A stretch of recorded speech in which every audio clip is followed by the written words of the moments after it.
So next chapter which we are starting right away is basically discussing about issuance of debenture, right?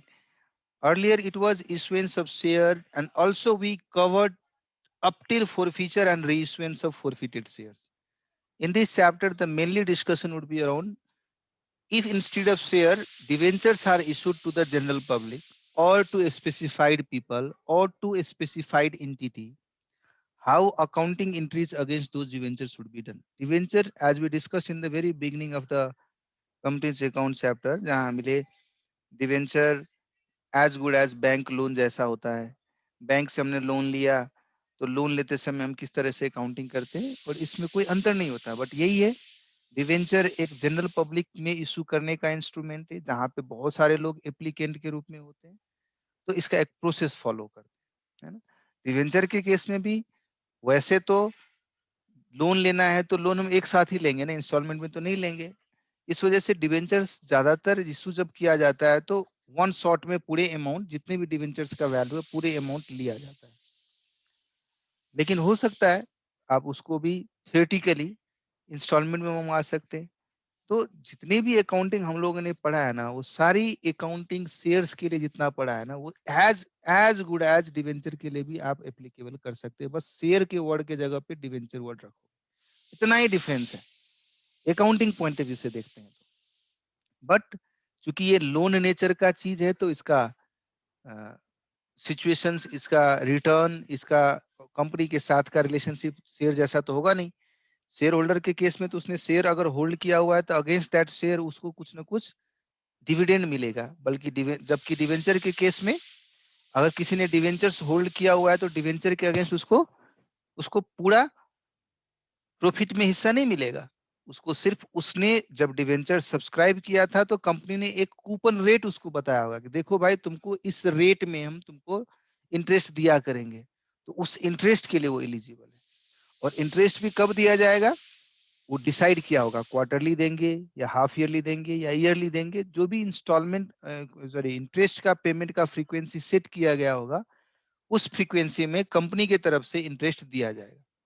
The company would be giving interest to the respective debenture holders on the basis of agreement or on the basis of terms mentioned at the time of issuance of debentures. तो याद है हम कल परसों आप लोगों को एक हाँ साइट पे दिखा रहा था ना मैंने आप लोगों को, डिवेंचर्स इशू हो सकता है, डिवेंचर्स भी इशू चल रहा है. ये नेप्से के साइट पे मेरो शेयर.com માં कुनै कुनै डिभेन्चर्स थियो, त्यसको सबै कहीँ न कहीँ टर्म सिटहरू लेखेको थियो. फेस भ्यालु के छ, रेट अफ इन्ट्रेस्ट के छ, हैन, इन्ट्रेस्टको फ्रिक्वेन्सी के होला, कतिले अप्लाई गर्दाखेरि कतिवटा डिभेन्चरसम्म अप्लाई गर्न सक्छ. त्यो फ्याक्ट सिटमा चाहिँ त्यो सबै कुरा लेखेको हुनुपर्छ, के फ्याक्ट छ भने है. यो च्याप्टरमा हेर्नुहुन्छ भने एक त के पर्पस हुन्छ डिभेन्चर इस्यु गर्ने. अफ कोर्स पैसा चाहियो, म शेयर होल्डरबाट पैसा लियो भने या नयाँ शेयर होल्डर ल्यायो भने हुन सक्छ नयाँ सेयर होल्डरले गर्दाखेरि एक्जिस्टिङ सेयर होल्डरको पर्सेन्टेज अफ ओनरशिप घट्ला. त्यसले गर्दा उनीहरू चाहदैन क्यों शेयर लाना है, अभी बलो डिवेंचर्स लाते हैं. डिवेंचर्स क्या होगा, शॉर्ट टर्म के लिए होगा. हम मंगाएंगे 5 साल 7 साल के बाद डिवेंचर्स को पैसे भेज देंगे तो उसका पैसा चला जाएगा, फिर ओनरशिप का पैसा रहेगा. तो पर्सपेक्टिव सोच के हम क्यों मंगाते हैं उस चीज के बारे में समझना जरूरी है. शेयर और डिवेंचर में क्या डिफरेंस होता है हम लोग बार बार डिस्कस करते आ रहे हैं. डिफरेंट टाइप ऑफ डिवेंचर हो सकता है, वो भी हम लोगों को देखना पड़ेगा, है ना. एंट्री कैसे पास करेंगे डिवेंचर्स अगर इंस्टॉलमेंट में मंगाया जाता है तो, है ना. एंट्री कैसे पास करेंगे अगर डिवेंचर को हम लोग रिडीम करते हैं तो. एक तो रिडम्शन का टर्म्स पहले से पता होता है कि हम इसको इस साल के बाद इतने रेट पे इस तरीके से रिडीम करेंगे. तो अगर रिडम्शन का बारे में नॉलेज पहले से हो तो उस चीज को हम लोग कैसे इशू करते समय रिकॉर्ड करें. या रिडम्शन के बारे में हम सब चलो बाद में डिसाइड करेंगे करके रिडम्शन के बारे में कुछ ज्ञान नहीं है अभी, 5 साल के बाद जो भी परिस्थिति होगा उस हिसाब से रिडीम होगा करके छोड़ दिया है. तो उस केस में इशुएंस के समय कैसे एंट्री करेंगे और रिडम्शन के समय फिर कैसे एंट्री करेंगे, राइट. उस तरह का चीज. फिर कभी कभी डिवेंचर्स कभी कोलैटरल सिक्योरिटी के रूप में भी दिया जाता है अदर देन कैश कंसिडरेशन, जैसे हम लोग शेयर की बात कर रहे थे उसका. प्लस डिवेंचर जब हम लोग इशू करते हैं तो डिस्काउंट में भी डिवेंचर अगर इशू हो गया किसी कारण से तो उस डिस्काउंट को हम लोग राइट ऑफ कैसे करेंगे? याद करो मैंने शेयर के केस में भी बोला था, सेक्शन 53 ने रिस्ट्रिक्ट कर दिया, बहुत लिमिटेड यूसेज, लिमिटेड सर्कमस्टांसेस दिया है जहां पे आप शेयर को इशू कर सकते हो डिस्काउंट में। ऐसे ही डिवेंचर्स का भी अगर इशुएंस होता है डिस्काउंट में, वो भी तो फिक्टिटियस नेचर का ही एसेट के रूप में आप बैलेंस शीट में दिखाओगे, जैसे शेयर काले केस में दिखाते थे, उसको राइट ऑफ तो करना पड़ा ना। डिवेंचर के केस में और आसान हो जाता है, क्योंकि पता होता है डिवेंचर का लाइफ हम लोगों को पता होता है, ये 5 साल के लिए डिवेंचर इशू है या 7 साल के लिए इशू हुआ है, तो हम उस डिस्काउंट को, उस पैसे को जितने साल हमने यूज किया है उसी के रेशियो में बांट के हम लोग राइट ऑफ कर देते हैं। शेयर के केस में चूंकि शेयर परपेचुइटी तक रहता है, शेयर नॉर्मली वापस नहीं होता है पैसा शेयर होल्डर का, कंपनी बंद होगा तभी शेयर का होल्डर का पैसा वापस होगा, वैसे शेयर होल्डर का पैसा नॉर्मल सर्कमस्टांसेस में वापस नहीं होता, जबकि डिवेंचर एक पीरियड के बाद वापस ही होता है। तो इस हिसाब से हम लोग देखेंगे तो डिस्काउंट अगर दिया है इश्यूएंस के समय, तो उसको राइट ऑफ करने के लिए डिवेंचर में तो पीरियड भी पता होता है, इक्विटी शेयर्स और शेयर्स में पता नहीं होता है। उस सिचुएशन में हम लोग मान के चलते हैं कि इसको 5 साल में राइट ऑफ कर देंगे, इसको 10 साल में राइट ऑफ कर देंगे। तो डिवेंचर्स पे डिस्काउंट देना, उसको राइट ऑफ करने के लिए it is very much easy, convenient for the company, because company knows for what period this debenture is going to be with the company.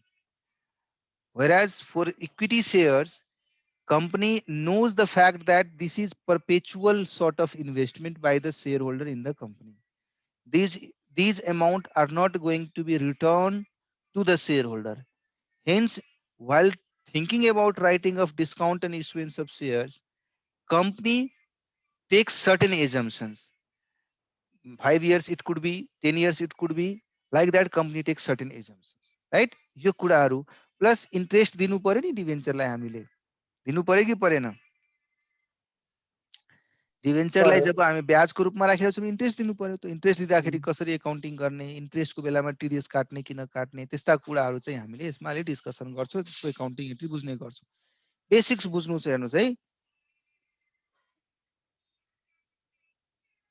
समुदाय स्तरमा के टेस्ट गर्दै भनेर एउटा न्यूज आयो भाइ, के हो यो? काठमाडौँ नगरपालिकाले समुदाय स्तरमा एन्टिजिन टेस्ट गर्दै, यी हुन् परीक्षण केन्द्र। शेयर भयो नि सर, स्क्रीन शेयर। अरे तो ये न्यूज क्यों शेयर करेंगे तुमको? करना है? न्यूज पढ़िए सर। एक न्यूज आया बीच में, काठमाडौँ नगरपालिका ने समुदाय स्तरमा एन्टिजिन टेस्ट गर्दै, यी हुन् परीक्षण केन्द्र। एन्टिजिन भनेपछि के एन्टिबडी टेस्ट हुन्छ? हैन सर, घर घरमा पुगेर टेस्ट गर्छ भने बडीमा भएको एउटा छ। कुन टेस्ट? आरटीपीसीआर त होइन नि, एन्टिजिन हो हैन? नामै होला सर एन्टिजिन। एन्टिजिन प्रेजेन्ट कोही व्यक्तिको प्रत्यक्ष संपर्कमा रहेका अंग्रपंथीमा काम गर्ने व्यक्ति, कोभिड का लक्षण देखिएका तर परीक्षण नगरेका लगायतलाई समेट्ने गरी गरिएको छ। ए ठाउँ ठाउँमा उसले चाहिँ बनाएको छ, नट एभ्रीवेयर। तपाईले दुवै डोज लाउनुभयो सर कोरोनाको? लगाइहाले भाइ, लगाइहाले। ए कुन चाहिँ वाला?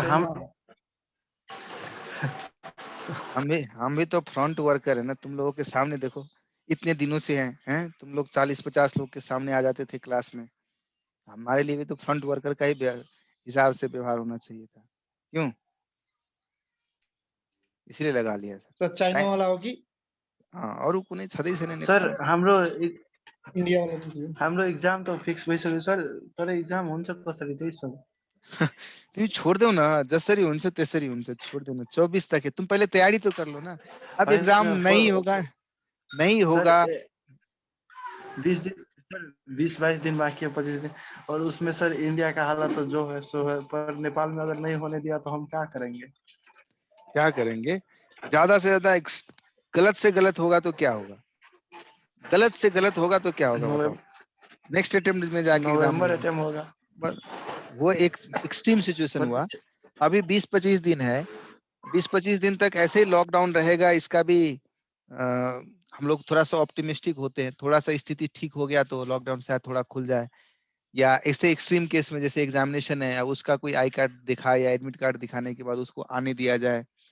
तुम्हारा एम्बेसी वाला लोग तैयार करे, बात करेगा गवर्नमेंट से कि भाई बच्चों का एग्जाम है, इसको एग्जाम तो देने दो जब एग्जाम चल रहा है, तो कुछ न कुछ उपाय लग जाएगा। बस सर यही है। साथमा खोल्छ नि यिनीहरूलाई त्यो सर राजस्व सर करको लागि यिनीहरू खोलिहाल्छ नि सर। अगर दिन सर इक्जाम अगर दिनु पनि मिन्स उसले मानिहाल्यो कि इक्जाम दिन पाउँछ, त्यसमा पनि त सर हामी सबैजना सबै ठाउँमा छौँ, त्यसलाई पनि त सर काठमाडौँ भ्यालीभित्र मात्रै हुन्छ इक्जाम, त्यहाँसम्म गाडी पनि खोलिदिन्छ पुग्नको लागि छिटो, गाडी गाह्रो छ। खोलिदिन्छ, करको लागि खोल्नै पर्छ गाडी। एक्जाम को लागि आई कार्ड दिखाएर गाडी खोलिदेला। अर्को कुरा मैले भने नि हिजो राति मैले आफ्नो एउटा गाडी पठाएको थिएँ तराईमा एउटा जरुरी कामको लागि, अनि त्यहाँबाट आउँदाखेरि ड्राइभरसँग सोद्धाखेरि बाटोमा यत्तिकै माइक्रोहरू चलिरहेको थियो, आयसहरू चलिरहेको थियो, राति राति नाइटमा चलिरहेछ। आई डोन्ट नो पास लिएर चलिरहेछ, कसरी चलिरहेछ, चलिरहेछ। यही छैन सर, नाइट नि चल्छ सर, यहाँ कलङ्कीबाट त नाइटै चल्छ सर। बस हो गया। अगर ऐसा पड़ेगा तो सेफ्टी के साथ आएंगे आप लोग भी और मजे से देखेंगे एग्जाम में क्या होता है, एग्जाम में अटेम्प्ट करेंगे, है कि नहीं। टेंशन मत लो यार, इतना ज्यादा टेंशन नहीं लेते जिंदगी में। मैंने बताया ना, ज्यादा से ज्यादा क्या होगा, 6 महीने लेट हो जाएंगे यार। यहाँ पे लोग बाग जिंदगी बचाने के लिए जद्दोजहद कर रहा है। ज्यादा से ज्यादा एक्सट्रीम हुआ तो तैयार है हो, पहले तैयारी पूरा रखो, तैयारी में कोई कमी नहीं होना चाहिए। ठीक है, चलो डिवेंचर्स हम लोग लास्ट टाइम ही डिस्कस किए थे। डिवेंचर्स एक तरह का लोन नेचर का इंस्ट्रूमेंट होता है। लोन हम एक दो बैंक से लेने से अच्छा हम छोटे छोटे डिनोमिनेशन में अगर इस लोन को कन्वर्ट कर दे तो बहुत सारे लोग देने को तैयार हो जाएगा। इससे हम लोग ज्यादा पैसा ला सकते हैं। और पब्लिक के लिए भी एक फायदा होता है। पब्लिक के लिए क्या फायदा हो सकता है, लाइक पब्लिक ने अगर वही लोन का पैसा जो कंपनी को देना चाह रहा है, वही पैसा वो बैंक में अपना फिक्स डिपॉजिट करने के लिए जाएगा। तो आप देखो ना, बैंक सब पब्लिक बैंक में जाता है फिक्स डिपॉजिट करने के लिए, तो फिक्स डिपॉजिट पे रेट ऑफ इंटरेस्ट एक सर्टेन पीरियड के ऊपर बैंक तैयार नहीं होता देने के लिए, क्योंकि बैंक को भी पता नहीं कि कल के डेट में क्या रेट ऑफ इंटरेस्ट रहेगा, लिक्विडिटी का क्या सिचुएशन होगा। हम उसी पैसे को लोन के रूप में कंपनी को या किसी दूसरे बोरोवर को दे सकेंगे कि नहीं दे सकेंगे, देंगे तो किस रेट में देंगे। तो जो पैसा एफडी करने जाता है उसको सर्टेन रेट से ऊपर देने के लिए तैयार नहीं होता है, तो एक पीरियड तक ही वो मानता है कि इस रेट में देंगे। लेकिन डिवेंचर क्या होता है, एक लॉन्ग टर्म का कंपेरेटिवली 5 वर्ष 7 वर्ष 10 वर्ष के पीरियड के लिए रेट को फिक्स कर देता है। अभी कुछ दिन देखे थे ना, 8% रेट का नेपाल बैंक लिमिटेड का 10 साल का या 8 साल का रेट आ रहा था। अभी जाओ ना किसी बैंक में तुम एफडी करने के लिए, वो 10 साल के तुमको 8% में देगा ही नहीं। वो कहेगा भैया हम 1 साल के लिए तो ले लेंगे 8% में, फिर अगले साल देखेंगे, फिर अगले साल जो रेट होगा उस रेट में। तो एक लॉन्ग टर्म तक का एक एश्योरेंस भी बैंकों को मिल जाता है, सॉरी पब्लिकों को मिलता है एक सर्टेन रेट ऑफ इंटरेस्ट। तो इस वजह से भी पब्लिक अट्रैक्ट होता है अगर डिवेंचर्स कंपनी इशू कर रही है तो, राइट। अब बात आता है कि अगर हम बैंक से लोन लेते हैं तो बैंक लोन देते समय लोन के अगेंस्ट कुछ ना कुछ सिक्योरिटी मांगता है। आप देखो ना, बैंक से लोन लेने जाओ तो कहता है कोलेटरल क्या डालोगे। अब ये भी ये जो बैंक जो लोन देता है उसमें जो इंटरेस्ट है ये 8% या 10% जितना भी हो सर, ये कंपाउंड इंटरेस्ट लेता है या सिंपल इंटरेस्ट? अरे भाई अगर पहले सुन तो लो। बैंक में एफडी करते हो ना, तो वो इंटरेस्ट जो है वो तुम्हारा इंटरेस्ट तुम्हारे खाता में क्रेडिट कर देता है, सेविंग अकाउंट में ट्रांसफर कर देता है, 3-3 महीने पे कर देता है। 10 साल का या 5 साल का या 2 साल का या किसी भी साल का तुम एफडी करते हो ना, तो बैंक इंटरेस्ट नहीं है कि 10 साल के बाद ही देगा, वो ट्रांसफर कर देता है। अगर वो कहता है 10 साल के बाद देंगे, तो अपने ऑफर डॉक्यूमेंट में लिखा होता है कि 10 साल के बाद हम कंपाउंडिंग देंगे या सिंपल देंगे, वो लिखा होगा। जो भी टर्म्स होगा ना, वो कहीं ना कहीं इंस्ट्रूमेंट के अंदर, उस डॉक्यूमेंट के अंदर लिखा होगा। नहीं लिखा है तो आप जाके पूछोगे उससे, भैया तुम मेरा इंटरेस्ट भी कह रहे हो 5 साल के बाद दोगे, तो वो 5 साल के बाद दोगे तो विथ इंटरेस्ट का इंटरेस्ट लगा के दोगे, कंपाउंड में दोगे या सिंपल दोगे, पूछो, आपको बताएगा वो। समझ के उसके बाद लगानी करो ना। हाँ, लेकिन नॉर्मली क्या होता है कि टेन्यूर 10 साल 5 साल जो भी हो, इंटरेस्ट वो क्वार्टरली सेटल करते जाता है या हाफ ईयरली सेटल करते जाता है या ज्यादा से ज्यादा ईयरली सेटल करते जाता है। अगर ईयरली से सेटल कर दिया तो कंपाउंड का सिचुएशन ही नहीं आएगा। ठीक है भाई। जी सर। सो अब रहा डिवेंचर्स को पहचान कैसे करें, किस तरह का डिवेंचर होता है, कितने तरीके का डिवेंचर होता है, ये सब चीज को पहचान करना जरूरी हो गया, राइट। अब मैंने जैसे बताया बैंकों के केस में बैंक से, इधर बैंक है इधर कंपनी है ना, तो कंपनी जब बैंक से लोन लेता है ना, तो उस लोन के अगेंस्ट बैंक और कंपनी के बीच में डॉक्यूमेंट साइन हुआ होता है, इसमें लिखा होता है कि भाई ये लोन जो मैंने दिया है इसके अगेंस्ट तुम मेरे पास क्या सिक्योरिटी दोगे, what are your securities, security का डिटेल डाला होता है। इसका मतलब बैंक ने ये जो लोन दिया है वो सिक्योर्ड नेचर का लोन है। सिक्योर्ड क्यों है? बिकॉज कल के डेट में अगर बैंकों का लोन रीपेमेंट नहीं हुआ तो बैंक ये जो सिक्योरिटी में लिखा हुआ चीज है ना, ये सब चीज बैंक जब्त कर सकता है, इसको बेच के अपना लोन का रिकवरी कर सकता है। इसको हम लोग सिक्योर्ड लोन बोलते हैं, राइट। तब वही लोन, और अगर बैंक कोई बिना सिक्योरिटी का लोन दे दिया उस लोन को हम लोग अनसिक्योर्ड लोन बोलते हैं, राइट। सिमिलरली डिवेंचर के केस में भी यहाँ पे सिर्फ बैंक को रिप्लेस कर दिया जनरल पब्लिक ने, लेकिन दिया तो इसने भी लोन ही है ना, है ना। तो अब डिवेंचर के केस में अगर इसी नेचर का loan from several general public company लेता है तो उस केस में भी कंपनी बोल सकता है ये जो डिवेंचर मैं ले रहा हूं उसके अगेंस्ट मेरे जो कंपनी के ये सब एसेट्स है ना, बिल्डिंग है, लैंड है, या और जो भी एसेट्स हैं, ये सारे एसेट्स में सिक्योरिटी में रखता हूं। सिक्योरिटी का ये मतलब नहीं होता कि वो सामान जाके मैं पब्लिक के घर में छोड़ दूंगा, या बैंक को भी सिक्योरिटी देने का ये मतलब नहीं होता कि वो सामान बैंक के पास चला जाता है। वो कहीं ना कहीं एक लेवल का अरेंजमेंट इस्टेब्लिश हो जाता है ताकि इन एसेट्स पे पहला हक किसका मिलेगा, जिस बंदे को सिक्योरिटी दिया गया है। बैंक लोन के केस में बैंक को पहला हक मिलेगा। कब पहला हक मिलेगा? जब कोई कारणवश इस बैंकों को पैसा नहीं मिला और कंपनी को लिक्विडेट करना पड़ गया, उस सिचुएशन में कंपनी जब इन एसेट्स को बेच के पैसा रिकवर करेगा, वो पैसा में पहला अधिकार इस बैंक को मिलेगा।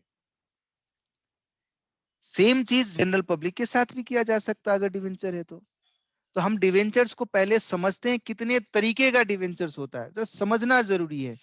क्यों जरूरी है? कि हो सकता है एक दो ऑब्जेक्टिव क्वेश्चन आ जाए उसमें उस डिवेंचर्स के नेचर के ऊपर आपसे कोई क्वेश्चन पूछ लिया जाए, राइट। इसीलिए डिवेंचर्स के बारे में समझना जरूरी है, ठीक है जी। सो अब मानो सिक्योरिटी है या नहीं है उसके बेसिस पे हम लोग बोल सकते हैं कि मेरा डिवेंचर सिक्योर्ड डिवेंचर है या अनसिक्योर्ड डिवेंचर है। अगर कोई सिक्योरिटी असाइन किया गया है तो आप क्या बोलोगे? This debentures are secured debentures. अगर सिक्योरिटी असाइन नहीं किया है तो आप क्या बोलोगे? This debentures are unsecured debentures. जैसे बैंक लोन के केस में होता है, अगर सिक्योरिटी असाइन किया गया होता है तो सिक्योर्ड बैंक लोन होता है, और सिक्योरिटी अगर असाइन नहीं किया गया है तो उसको अनसिक्योर्ड बोलते हैं, राइट। सो हम लोग डिवेंचर को बांटते हैं, अलग अलग तरीकों में बांटते हैं इसको, ठीक है जी। अलग अलग तरीकों में इसको बांटने की कोशिश करते हैं, कितने तरीके का डिवेंचर होता है। लेकिन डिवेंचर का क्लासिफिकेशन भी आप ये नहीं सोचोगे कि डिवेंचर का क्लासिफिकेशन जी एक ही पैरामीटर पे किया जाएगा, नहीं, मल्टीपल पैरामीटर होता है। अगर सिक्योरिटी के आधार पे बांटेंगे तो ये बेसिस है, इसको मैं यहाँ पे लिख दिया बेसिस ऑफ क्लासिफिकेशन। अगर सिक्योरिटी के बेसिस पे आप एलोकेट करेंगे तो हमारे पास दो तरह का डिवेंचर है। क्या क्या है? सिक्योर्ड डिवेंचर्स, और अगर सिक्योरिटी नहीं असाइन हो रहा है तो इसका मतलब अनसिक्योर्ड डिवेंचर्स। क्लियर है जी? किसी को डाउट तो नहीं है ना इस पॉइंट पे? बताओ। हाँ, ऐसे ही है ना सर? ऐसे ही दूसरा बेसिस हो सकता है कि हम आपको आज डिवेंचर दिए, पब्लिक को ये बोल रहे हैं कि भाई ये जो डिवेंचर आपने सब्सक्राइब किया है कंपनी का, इस डिवेंचर को कल के डेट में अगर आप चाहो तो इक्विटी शेयर में कन्वर्ट कर सकते हो या प्रेफरेंस शेयर में कन्वर्ट कर सकते हो। these shares though has been issued, sorry, these debentures though have been issued as a loan document, as borrower lender relationship, but you have right, or there will be some sort of arrangement wherein these debentures would be converted into equity shares later on. So अगर convertibility का basis पे इसको देखा जाए तो convertibility मतलब conversion होगा कि नहीं, उसके बेसिस पे देखा जाए तो there could be two types of debenture, convertible debenture और नॉन कन्वर्टिबल डिवेंचर। ठीक है जी। अब कन्वर्टिबल में भी दो बातें हो सकती है, इसका भी दो बच्चा हो सकता है। एक कंपलसरी कन्वर्टिबल है, मतलब इसमें भाई कोई किसी का जोर जबरदस्ती नहीं चलेगा, करना ही पड़ेगा। और ऑप्शनल है, सो नाम लिखा जाता है कंपलसरीली कन्वर्टिबल डिवेंचर और ऑप्शनली कन्वर्टिबल डिवेंचर। और तीसरा नॉन कन्वर्टिबल डिवेंचर। क्लियर है? ऑप्शन मतलब जो डिवेंचर होल्डर है ना, उसका मर्जी होगा तो आके इक्विटी शेयर में कन्वर्ट कराएगा, उसका मर्जी नहीं होगा तो आके अपना डिवेंचर के रूप में ही रखेगा। After a period of debentures life जाके अपना पैसा लेगा, सेटलमेंट कर लेगा। राइट? सो इस तरीके से डिवेंचर का कन्वर्जन होगा शेयर में कि नहीं, उसके बेसिस पे अगर हम बांटे तो हमारे पास कहीं ना कहीं दो तरह का डिवेंचर है, कन्वर्टिबल, नॉन कन्वर्टिबल। कन्वर्टिबल के अंदर भी ऑप्शनली कन्वर्टिबल भी हो सकता है, कंपल्सरीली भी कन्वर्टिबल हो सकता है। क्लियर है जी? क्लियर है? क्लियर है कि नहीं? सर कंपलसरी में सर क्या कन्वर्ट करना पड़ता है सर? हाँ होगा ही, कन्वर्ट ही होगा, कन्वर्ट ही करना पड़ेगा ऐसा अगर डिवेंचर इशू हुआ है तो। ठीक है जी। तीसरा आता है ठीक है, ठीक है। टेन्यूर के बेसिस पे, है ना, या इसको हम लोग परमानेंसी के बेसिस पे बोलते हैं, परमानेंसी के बेसिस पे। क्या डिवेंचर जो है हम कितने पीरियड तक रख सकते हैं? क्या डिवेंचर को हम लोग आजीवन रखेंगे, कभी भी रिडीम नहीं करेंगे? इसको परमानेंसी या इवन रिडेम्पशन के बेसिस पे भी बोल सकते हैं, क्योंकि ये तो लोन है ना, लोन का रिपेमेंट तो होना चाहिए ना, सिर्फ इंटरेस्ट देने से तो नहीं होगा, प्रिंसिपल भी तो वापस करना पड़ेगा ना। तो कभी कभी क्या होता है ना कि नॉन कन्वर्टिबल, मतलब भैया देखो आप तुम कंपनी में पैसा दे दो, तुमको जब तक तुम रहोगे, तुम्हारे संतान रहेंगे, जब तक तुम्हारा वंशज चलेगा और कंपनी भी जीवित रहेगा, तब तक तुमको ब्याज मिलता रहेगा, प्रिंसिपल वापस नहीं होगा। तो इसको बोलते हैं इरिडीमेबल, रिडम्पशन होगा ही नहीं, इरिडीमेबल। और दूसरा रिडीमेबल। राइट? अब बताओ अगर इरिडीमेबल है तो ऐसा डिवेंचर कहीं ना कहीं शेयर होल्डर की भूमिका में बैठा हुआ है। वो तो शेयर होल्डर का भी पैसा कभी वापस नहीं होता, डिवेंचर होल्डर का पैसा भी कभी नहीं वापस होता। बस फर्क इतना है, शेयर होल्डर को डिविडेंड मिलता है, जो भी प्रॉफिट नेट बचता है उस प्रॉफिट के आधार पे, जबकि डिवेंचर होल्डर को फिक्स्ड रेट पे ब्याज मिलता है। तो एक तो मैं कभी भी प्रिंसिपल वापस नहीं लूंगा इस तरीके से कमिट किया, और मुझे फिक्स्ड रेट ऑफ इंटरेस्ट किसी ने एश्योर कर दिया, उस तरह के डिवेंचर को इरिडीमेबल डिवेंचर बोलते हैं। लेकिन प्रैक्टिकली ऐसा डिवेंचर्स अलाउ नहीं किया गया है, ऐसा डिवेंचर्स इशू करने के लिए रिस्ट्रिक्शन लगाया गया हुआ है, क्योंकि ऐसा डिवेंचर आप इशू नहीं कर सकते। अगर किसी का पैसा आपको लॉन्ग टर्म में ऐसे ही रखना है तो फिर डिवेंचर क्यों इशू करते हो? शेयर इशू करो ना, क्यों डिवेंचर इशू करने जाओगे? राइट? तो इसीलिए इरिडीमेबल नेचर चलन चलती में नहीं है तो रिडीमेबल है। लेकिन फिर भी कभी कभी क्या होता है ना, लॉन्ग टर्म नेचर का, मानो 50 साल के लिए डाल दिया। एक हाहाकार आया हुआ था इंडिया में एक बार, जब रिलायंस कंपनी ने, रिलायंस इंडस्ट्रीज लिमिटेड ले 50 इयर्स का बॉन्ड निकाले हुआ था 9.5% में। आदमी सब पागल हो गया था इस डिवेंचर को अप्लाई करने के लिए। भाई कोई कंपनी 50 साल तक मुझे 9.5% ब्याज देने के लिए कमिटमेंट देता है, कोई बैंक नहीं देगा ऐसा। 2 साल से ऊपर मांगने जाओ तो बैंक बोलेगा नहीं भाई हम देखेंगे 2 साल के बाद क्या परिस्थिति होगी तब देंगे आपको। So but again theoretically there could be irredeemable debenture, there could be redeemable debentures, even even redeemable, there could be long term irredeemable, sorry long term redeemable, लंबा समय तक। जैसे मैंने बताया 50 साल, 50 साल तक अगर रिडम्पशन का पीरियड हो तो उसको तो हम बोल सकते हैं कि मोर और लेस 50 साल अगर हो तो मोर और लेस, एक मिनट,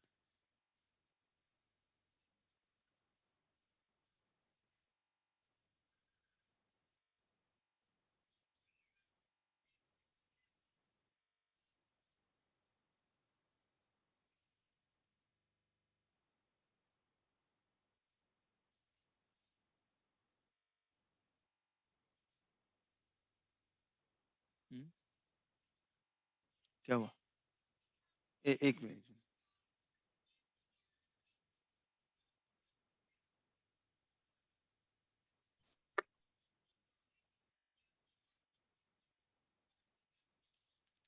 क्लियर है? यहाँ तक क्लियर है भाई लोग? आगे बढ़ा जाए,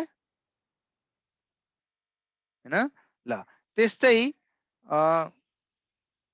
डिफ्रेन्ट तरिकाहरू छ भन्नको लागि। अब कुनै पनि डकुमेन्टमा यो फिचर छ भने यसलाई हामी मानिदिन्छौँ यो नेचरको डिभेन्चर, छैन भने यसलाई मानिदिन्छौँ अर्को तरिको। यस्तो फिचरको बेसिसमा जसरी रिडेम्सनको फिचर छ कि छैन, यस्तो पनि हुन सक्छ। Partially redeemable partially convertible debenture भी नहीं हो सकता। मतलब कन्वर्जन का भी थोड़ा सा पार्ट है इसके अंदर घुसा दिया है, रिडम्पशन का भी थोड़ा पार्ट कर दिया। मतलब 100 रुपये का आपने 1000 रुपया का आपने एक डिवेंचर लिया है तो 5 साल के बाद आपको 500 रुपये वापस कर देंगे और रिमेनिंग 500 के बदले में आपको 5 शेयर दे देंगे। बताओ, हुआ ना? इसके अंदर दोनों फीचर इनबिल्ट है। इसको हम लोग partially convertible partially redeemable debenture भी बोलते हैं, राइट? उसमें ऑप्शन डाल दिए, है उसमें डाल दिया कि ये 500 शेयर में कन्वर्ट करने का ऑप्शन शेयर होल्डर के पास है, तो उसको क्या बोलेंगे? Optionally partially convertible and redeemable debenture.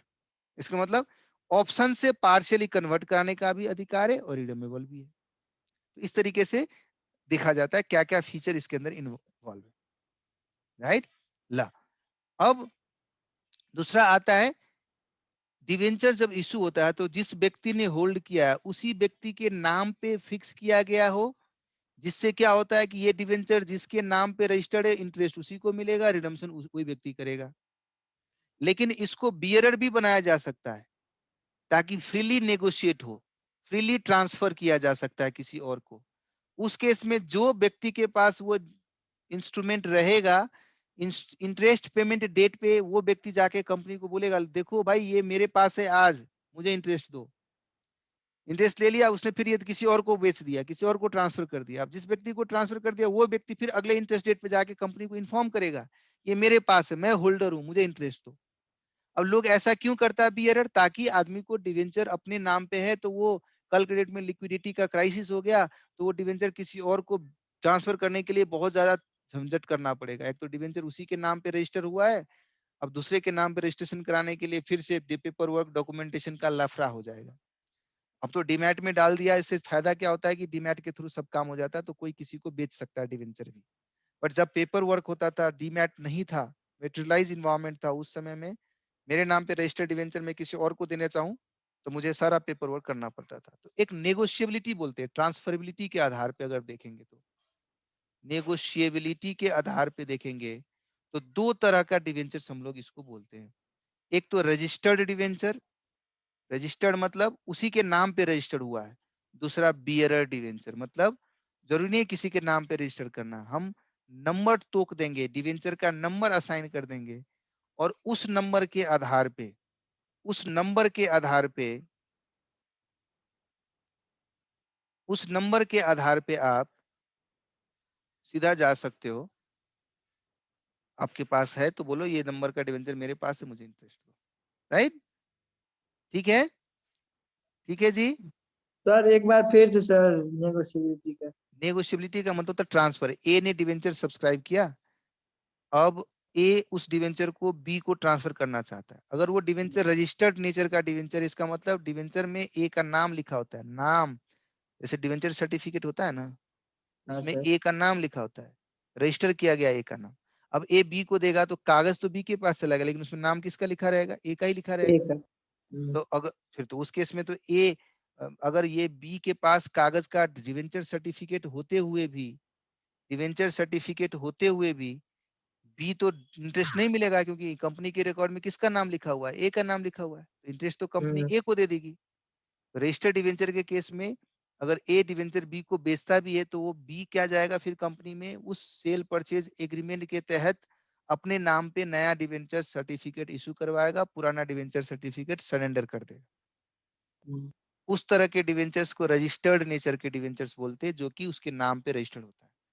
दूसरा एक डिवेंचर होता है जिसे शेयर वारंट, जैसे आपने किसी ने पूछा था ना लास्ट टाइम में, वैसा ही हो गया ये भी। इसमें रजिस्टर्ड नहीं किए, बियरर बना दिए, डिवेंचर का एक नंबर असाइन कर दिए। अब ये जिस किसी के पास है, ए के पास है तो ए इसका मालिक है, अगर बी के पास है तो बी उसका मालिक है। अब ठीक है सर। कंपनी को कैसे पता चलेगा ये ए के पास है या बी के पास है? तो कंपनी को इन्फॉर्म करता है, कंपनी ने अनाउंस किया होता है कि मैं इस दिन पे अपना इंटरेस्ट बांटूंगा। इससे 5 दिन पहले जिस किसी के पास ये डिवेंचर है वो अपना नाम डिवेंचर नंबर के प्रूफ के साथ कंपनी को इन्फॉर्म करे, और उस इंफॉर्मेशन के आधार पे कंपनी उसी व्यक्ति को इंटरेस्ट देती है। ठीक है जी। ठीक है। नेक्स्ट होता है कि जैसे हमने सिक्योरिटी दिया, मैंने बताया था ना सिक्योरिटी के केस में कि वो पर्टिकुलर एसेट्स है ना, इन एसेट्स के ऊपर मैंने डिवेंचर इशू किया है। तो बोला है कि डिवेंचर वाले को देखो ये एसेट्स में तुम्हारा अधिकार सबसे पहले बनता है। अब फिर अगले बार फिर से और डिवेंचर इशू कर दिया, और फिर डिवेंचर इशू किया, उसको भी बोलते हैं कि तुम्हारा अधिकार बनता है। अब ये लोग तो गुस्सा हो जाएगा ना, भाई ये एसेट तो मेरे सिक्योरिटी के लिए तुम लोग बोले थे, अब इन लोगों को भी यही एसेट्स तुम सिक्योरिटी के लिए दे रहे हो। तो क्वेश्चन क्या करती है, प्रायोरिटी सेट कर देती है कि भैया इन एसेट्स पे पहला प्रायोरिटी इनको मिलेगा और दूसरा प्रायोरिटी इनको मिलेगा। मतलब पहले इन एसेट्स को बेचने के बाद जो पैसे आएगा उससे इन लोगों का लोन सेटलमेंट होगा, उसके बाद बचेगा तभी उस पैसे पे इन लोगों का सेटलमेंट होगा, राइट। तो हम प्रायोरिटी के आधार पे भी नॉर्मली सिक्योर्ड लोन में भी चार्ज जो दिए है ना, जो सिक्योरिटी दिए उसको लोग कभी कभी चार्ज बोलता है कि एसेट्स पे चार्ज है कि नहीं। सो उस केस में हम लोग अलग अलग बनाते हैं, जैसे फर्स्ट चार्ज या फर्स्ट प्रायोरिटी। तो एसेट्स पे फर्स्ट चार्ज वाला डिवेंचर है कि सेकेंड चार्ज वाला है कि, है ना, या ऐसे ही मल्टीपल ट्रांचेज है तो अलग अलग चार्ज होता है। या कभी कभी पारी पशु भी होता है, पारी पशु का मतलब दोनों का सेम चार्जेस है। हाँ, उस केस में ऐसा डिवेंचर्स बाद में इशू करने से पहले इन डिवेंचर होल्डर्स को से परमिशन लेना पड़ता है। भैया देखो पहले जो तुमको मैंने डिवेंचर्स दिया था ना, वो डिवेंचर्स पे ये सारे सिक्योरिटी दिया था, अब इसी सिक्योरिटी को मैं इन लोगों को देना चाहता हूँ पारी पशु में, मतलब दोनों का सेम अधिकार होते हुए देना चाहता हूँ, तुम लोगों को आपत्ति तो नहीं है? वो आपत्ति नहीं है करके उन लोगों से सहमति लेना पड़ता है। या जब हमने ये डिवेंचर इशू किया था, ये वाला डिवेंचर, उसी समय eight the time of issuance of this debenture itself मैंने डिवेंचर के डॉक्यूमेंट में लिख दिया था कि भाई ये एसेट्स तो तुम लोगों को मैं दे रहा हूँ एज ए सिक्योरिटी, लेकिन ये पारी पासू के रूप में दे रहा हूँ। कल के डेट में कंपनी और भी डिवेंचर इशू करेगी तो इसी एसेट्स को फिर से चार्ज के रूप में दिया जा सकता है। तो इस हिसाब से डिवेंचर के डिफरेंट टर्म्स वगैरह लिखा होता है। क्लियर है जी? क्लियर है कि नहीं बताओ?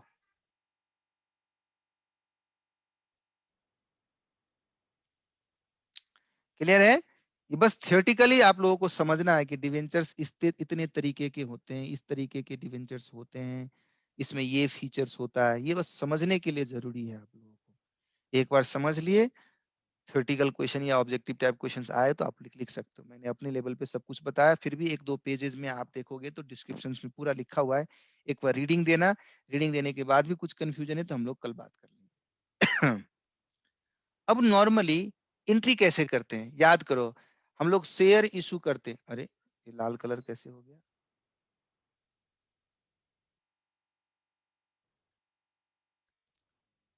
हम लोगों ने शेयर के केस में पढ़ा, मानो शेयर सिंगल इंस्टॉलमेंट में शेयर इशू करते हैं, हम लोग क्या एंट्री पास करते थे, बैंक अकाउंट डेबिट टू, उसमें भी एप्लीकेशन आता था इसीलिए शेयर एप्लीकेशन अकाउंट, जो भी अमाउंट है वो हम लेते थे। उसके बाद सेकेंड में शेयर एप्लीकेशन को, अकाउंट को डेबिट करके इसको कैपिटलाइज कर देते थे, शेयर कैपिटल में ले जाते थे। अगर इशुएंस फेस वैल्यू से ज्यादा रेट पे है तो सिक्योरिटी प्रीमियम भी आ जाता था, है ना। If issue price is more than face value, और ऐसे ही अगर issue price is less than face value है तो कहीं ना कहीं discount on issue of shares भी आ जाता था, अगर if face value is more than issue price, right. इस तरीके से हम लोग अकाउंटिंग करते थे कि नहीं। मानो एग्जांपल के लिए 100 रुपए का है, 100 रुपए का है, आप अगर 100 का 100 में इशू करते हो तो 100 रुपया यहाँ पे डेबिट, 100 रुपया यहाँ पे क्रेडिट कर दोगे, है कि नहीं? लेकिन अगर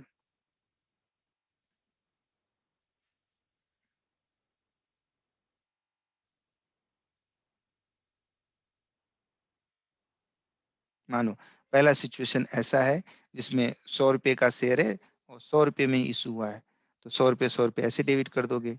दूसरे सिचुएशंस ऐसे थे जिसमें हम लोग 100 रुपये की चीज को 110 रुपये में इशू किए थे, तो 110 के केस में 100 रुपये कैपिटल, 10 रुपये प्रीमियम में चला गया था। और तीसरा केस ऐसा था जिसमें 100 रुपये के शेयर को मानो थियोरेटिकली, वैसे तो सेक्शन 53 ने मना कर दिया था, लेकिन स्वेट इक्विटी का और सर्कमस्टांसेस था ना, इसमें डिस्काउंट में इशू करते थे, तो डिस्काउंट वाला केस में हम लोग देखेंगे कितना डिस्काउंट में इशू कर सकते हैं। मानो 95 में इशू कर दिया, तो 95 रुपया तो एप्लीकेशन से आया, 5 रुपया डिस्काउंट में गया और 100 रुपया हम लोग कैपिटल में। यही पढ़े हैं ना अभी तक, है ना? अब इन सिचुएशनों के आधार पे देखो, शेयर के केस में हम लोग ऐसे कर रहे थे, अगर यही चीज शेयर के जगह पे डिवेंचर होता तो क्या करते? इसी के जगह पे डिवेंचर होता तो क्या करते? डिवेंचर भी वैसे ही है, जनरल पब्लिक से पैसा लेना है, तो जहां जहां आपने शेयर वर्ड डाला हुआ है ना, वहां वहां आप डिवेंचर वर्ड डाल दो, बाकी सब कुछ सेम टू सेम। मतलब हम डिवेंचर के केस में भी एप्लीकेशन आएगा, हम वही एंट्री करेंगे, bank account debit to debenture application account, debenture application account debit to debentures account. इससे आसान क्या होगा बताओ? Debenture application account debit to, उस केस में हम इस कैपिटल को नहीं, बल्कि ये अब तो कैपिटल नहीं है ना, हम इसको क्या करेंगे, डिवेंचर्स वाला अकाउंट में ट्रांसफर कर देंगे, टू डिवेंचर्स।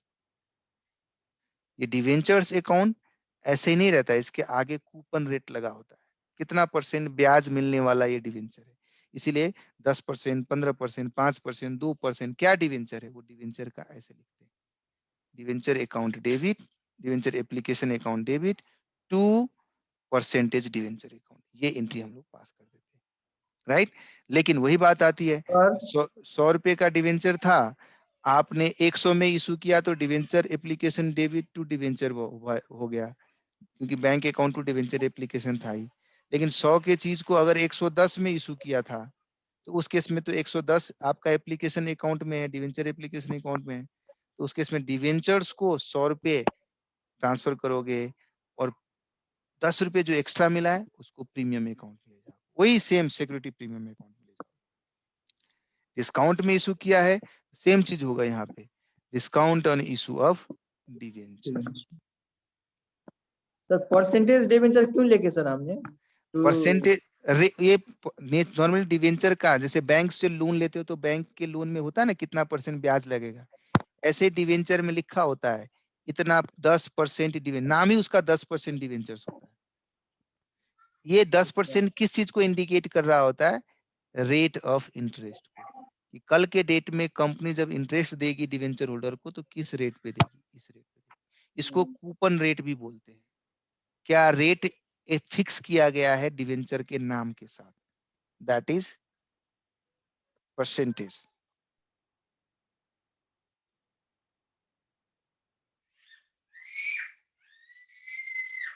क्लियर है? क्लियर है जी? बोलो भाई। हाँ सर क्लियर है सर, तो बोलो ना जब क्लियर है क्लियर। सर। हाँ बेस, वेरी गुड। अब आगे देखो, एक इलस्ट्रेशन आपको पर्दे के सामने दिखाया जा रहा है। Amul limited issued 40 lakh 9% debentures of 50, लिखा है ना 9% डिवेंचर, नाम देखो यहाँ 9%, ये नाम है, ये 9% क्या है? कूपन रेट है। कूपन रेट का मतलब ये इस रेट पे इस पे ब्याज मिलने वाला है। 50 रुपया फेस वैल्यू का डिवेंचर है, 40,000 यूनिट्स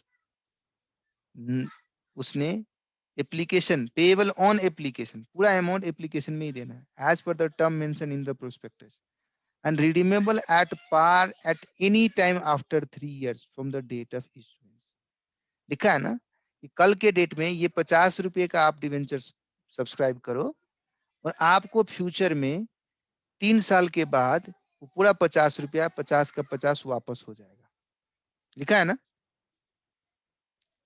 मानो ये चीज नहीं भी लिखा होता, बस ये लिखा होता है कि 3 साल के बाद रिडीम हो जाएगा, ये पार में होगा नहीं होगा, ये सब चीज कुछ नहीं भी लिखा होता, तब भी अब मान के चलते, अब क्वेश्चन में कुछ ना लिखा हो, या इवन प्रोस्पेक्टस में कुछ ना लिखा हो, तो हम लोग यही मानते हैं कि जितना, देखो प्रिंसिपल जो हम डाले, बैंक में भी हम लोग बैंक को भी लोन लेते हैं तो बैंक का प्रिंसिपल टू प्रिंसिपल पे कर देते हैं और ब्याज अलग से देते हैं।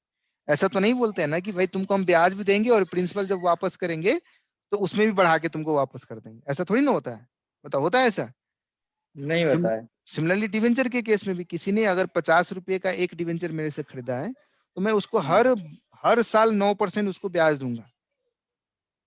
ठीक है जी, हर साल 9 रुपए हम उसको ब्याज देंगे और 3 साल के बाद उसको 50 का 50 वापस कर देंगे। सिंपल ही होगा। लेकिन कभी कभी क्या होता है, इन डिवेंचर होल्डर्स को अट्रैक्ट करने के लिए वो ये भी बोल सकता है कि भैया तुम 9% तो ब्याज लोगे और 3 साल के बाद हम तुमको 50 नहीं, 50 की जगह पे 55 रुपए वापस देंगे। ऐसा भी सिचुएशन हो सकता है अगर देखा जाए तो उस तरह के सिचुएशन में उसी तरीके से अकाउंटिंग करेंगे। अब देखो, है ना, ये वाला सिचुएशन हो और इसका हमको अकाउंटिंग करना पड़े तो क्या एंट्री करेंगे अमूल के बुक्स में? बताओ, बुक्स ऑफ अमूल लिमिटेड। ठीक है जी, जर्नल एंट्री पास करना है आपने। तो जब एप्लीकेशन आएगा आपके पास तो क्या एंट्री पास करोगे? Bank account debit to debenture application account 9% debenture application account. ठीक है, कितना है बताओ? 40 लाख डिवेंचर इशू हो रहा है और 50 रुपए वाले डिवेंचर है, पूरे रुपए एक साथ मंगाया जा रहा है। 20 करोड़ सर। 20 करोड़, मैं ऐसे 20 करोड़ लिख देता हूँ, आप 0 करके अपने से लिख लेना। अब क्या होगा, यही 9% डिवेंचर एप्लीकेशन अकाउंट जो है उसको डेबिट करके to 9% debenture account debentures account में ट्रांसफर कर दो। सिंपल नहीं है ये सब चीजें? हाँ बिल्कुल सर, सिंपल, सिंपल है सर। बहुत सिंपल है, राइट? Yes so sir. आप लोग क्या करेंगे घर पे, अब सारे बेसिक चैप्टर में जहाँ पे डिवेंचर के बारे में बेसिक ज्ञान दिया है ना उसका आप पढ़ के आओगे। हम लोग नेक्स्ट डे में क्या करेंगे, दो तरह के सिचुएशंस में, देखो इशू के समय, इशू ऑफ डिवेंचर्स के समय कैसे अकाउंटिंग करना है वही हम लोग को सीखना है। लेकिन क्या होता है, at the time of issuance of debenture, और इशू हम लोग 3 तरीके से कर सकते हैं ना, पता है ना? इशुएंस पार में भी हो सकता है, प्रीमियम में भी हो सकता है और डिस्काउंट में भी हो सकता है डिवेंचर्स का इशुएंस, राइट? सो हमको पता है हम डिवेंचर्स पार में इशू कर रहे हैं या प्रीमियम में इशू कर रहे हैं या डिस्काउंट में इशू कर रहे हैं। लेकिन eight the time of issuance, eight the time of issuance, redemption का टर्म्स नोन है या रिडम्पशन का टर्म्स अननोन है? दोनों चीज हो सकता है ना। आज ही जैसे अभी वाला क्वेश्चन में लिखा था ना कि 3 साल के बाद रिडीम होगा और पार में ही रिडीम होगा, मतलब रिडम्पशन पार में होगा, ये भी चीज आज के डेट में ही पता है हमको। लेकिन कभी कभी ऐसा भी सिचुएशन होता है कि रिडम्पशन का टर्म्स हमको पता नहीं होता है, राइट? नहीं पता होता है तब तो हम सिर्फ इशू करते समय इशू पार में करें तो पार के हिसाब से काउंटिंग करेंगे, प्रीमियम में कर रहे हैं प्रीमियम के आधार में करेंगे, डिस्काउंट में करें डिस्काउंट के आधार में करेंगे।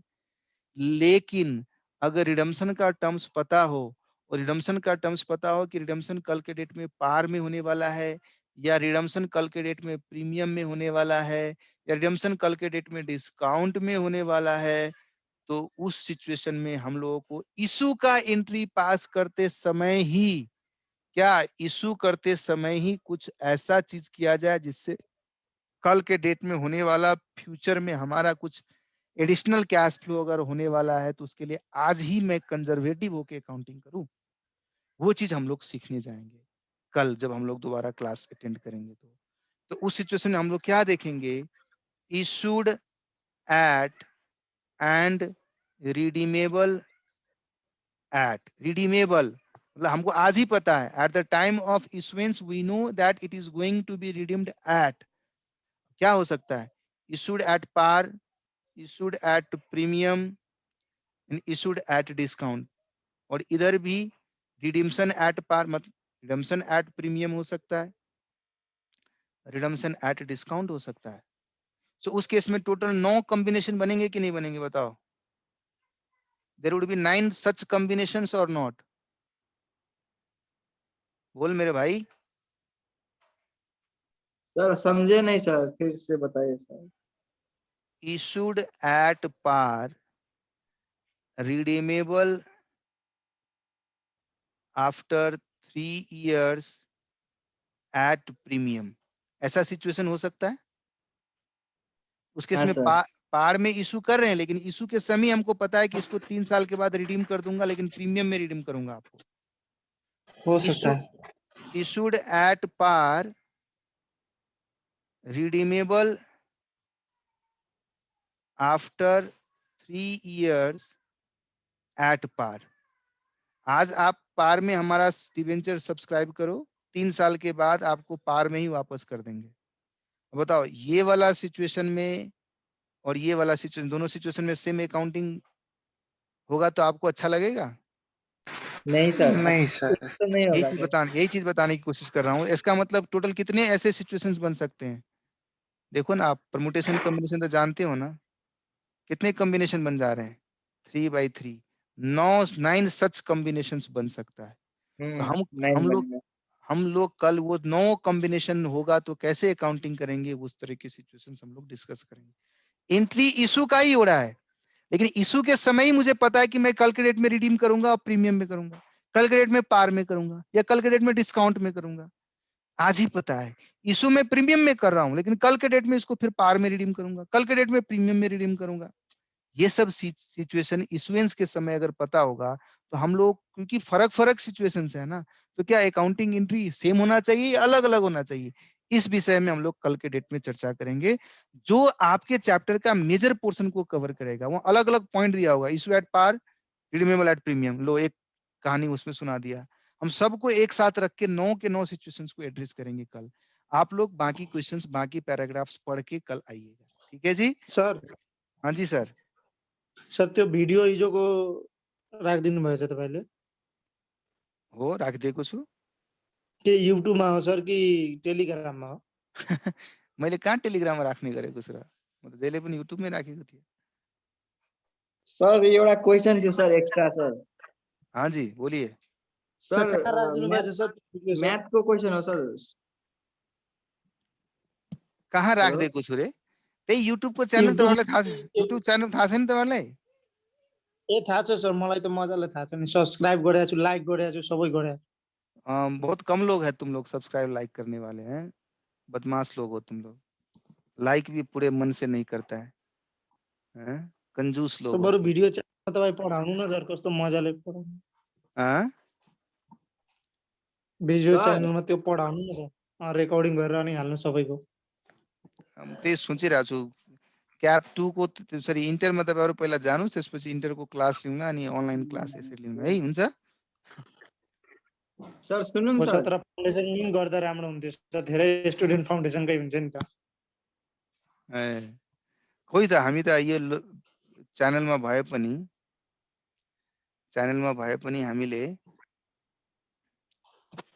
मेरो यो च्यानल छ है, तपाईँहरूले हेर्नु भएको छ कि छैन? जसले हेर्नु भएको छैन म सानो स्क्रिन देखाइदिए। सञ्जय शाह भनेर। सीए सञ्जय शाह छ। अब 357 जना सब्सक्राइबर छन्। यसमा प्लेलिस्टमा जानुहुन्छ भने है, यहाँ सीए फाउन्डेसन भन्ने छ है, यसमा क्लिक गर्नुहोस्। यसभित्र सबै सीए फाउन्डेसनको जति एहे सुरु हो गया है। ठीक है जी? ल यसरी तपाईँहरूले चाहिँ हेर्न सक्नुहुन्छ, जसले हेर्नु भएको छैन। हिजोको पनि हालिदिएको छु म यसमा। सर यो चन्द्रगिरीतिर बत्ती 12 घण्टा जति गएको थियो नि सर, त्यसरी अलिक छुट्यो मेरो। ल त्यसमा हेर्नुहोस्। हजुर हाँ, सर मैथ सुनो। को क्वेश्चन एक कोई बंधु बोल रहा था सर कि मैथ का क्वेश्चन है कोई, भाई बताओ यार। सिंपल है सर, हमको थोड़ा कंफ्यूज हो रहा है सर। अच्छा ठीक है जी, सिंपल है तो हमको भी समझ में आएगा, टफ होगा तो हमको भी नहीं आएगा। हम लोगों से ज्यादा जानते हो तुम लोग मैथ, हैं? सर बताओ। जैसे सर हमने बैंक से 3 लाख रुपए लिए 3 हम्म साल के लिए सर, हम्म हाँ 16% ब्याज में सर। 3 इयर्स के लिए लिया 16% 16%। ब्याज में सर। हाँ सर उसका हम लोग 3 साल में किस्ता कौन सा रेट में तीरेंगे तो सर किस्ता क्लियर हो जाएगा सर, इसका सब मंथ पेमेंट ब्याज सहित सर। मंथली इंस्टॉलमेंट बोल रहे हो? हाँ सर मंथली इंस्टॉलमेंट में। हाँ तो वो ईएमआई निकालो ना। ईएमआई आपको निकालना है तो ईएमआई इक्वल रखना है, नाम ही इक्वल मंथली इंस्टॉलमेंट है ना। नॉर्मली बोलते हैं इंस्टॉलमेंट देना है, मंथली इंस्टॉलमेंट देना है। पहले इस चीज को रिकॉर्डिंग ऑफ कर देता हूँ क्योंकि ये जरूरत नहीं है। With this, let's thank conclude you sir. today's. Okay, take care, stay safe, bye stay bye at sir. home. Bye bye.